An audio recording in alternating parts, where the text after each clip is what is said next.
নমস্কার সবাইকে, আবারও একটি মালা ডেইলি ব্লগে আপনাদের স্বাগত জানাই। তো খুব গরম পড়েছিল, মা হচ্ছে শরবত বানিয়েছিল, সেই শরবত খেয়ে দিয়ে আমি আর মা বেরিয়ে পড়লাম শাক কাটার জন্য। তো আজকে মা বানাবে কলমি শাকের ভাজি। তো চলুন আপনাদের দেখাই আমাদের শাক বাড়ি।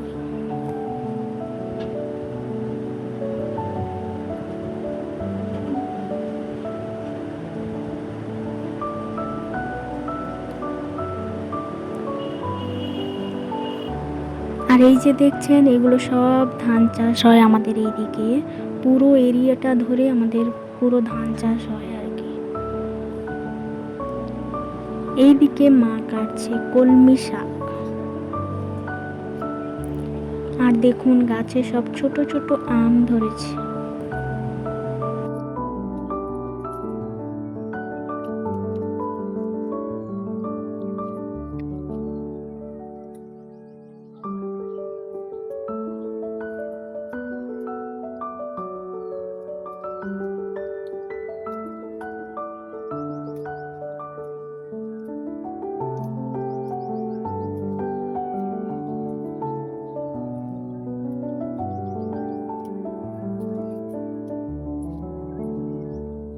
কে মোটামুটি শাক কাটা কমপ্লিট।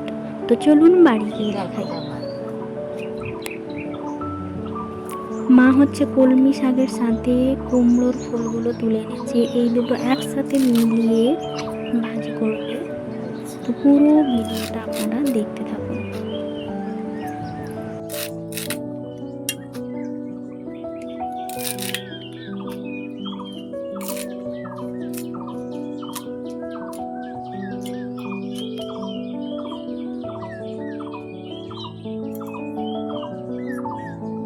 দেখতে থাকুন পুরো রেসিপিটা। প্রথমে মা উনুন ধরিয়ে কড়াটা বসিয়ে দিল, কড়াটা গরম হতে দিয়ে দিল তেল।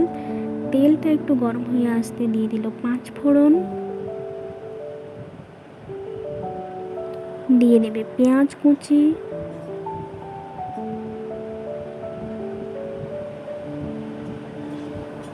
তারপর দিয়ে দেবে গোটা কাঁচা লঙ্কা কুচি করে দিয়ে দেবে, আপনারা যে যার ঝাল মতো অনুযায়ী দেবেন।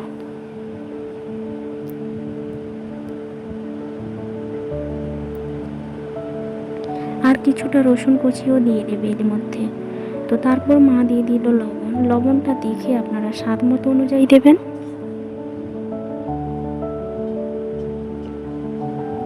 হালকা নেড়ে চেড়ে পেঁয়াজটা একটু ভেজে এলে, লাল লাল হয়ে গেলে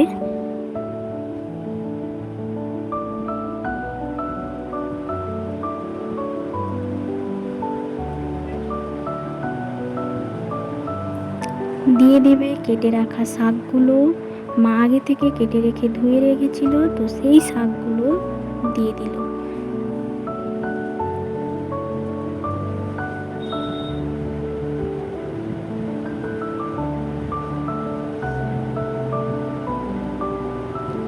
তারপর দিয়ে দিল অল্প চিনি, দিয়ে দিল হলুদের গুঁড়ো। তো এইটা নাড়তে নাড়তেই এর শাক থেকে কিছুটা জল বেরিয়ে যাবে।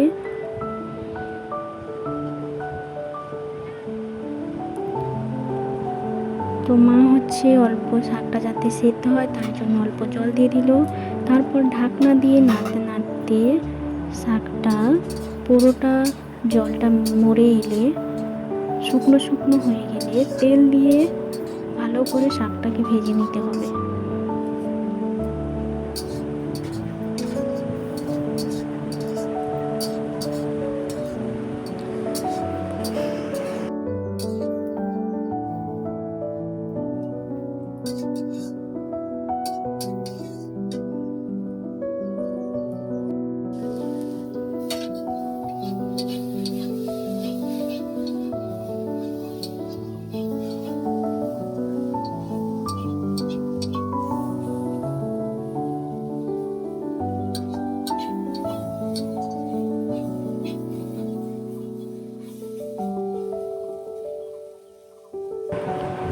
সর্ষে তেল দিয়ে ভালো করে নাড়তে নাড়তে যখন শুকনো হয়ে আসবে, তো পুরোপুরি ভাজাটা কমপ্লিট হয়ে গেছে।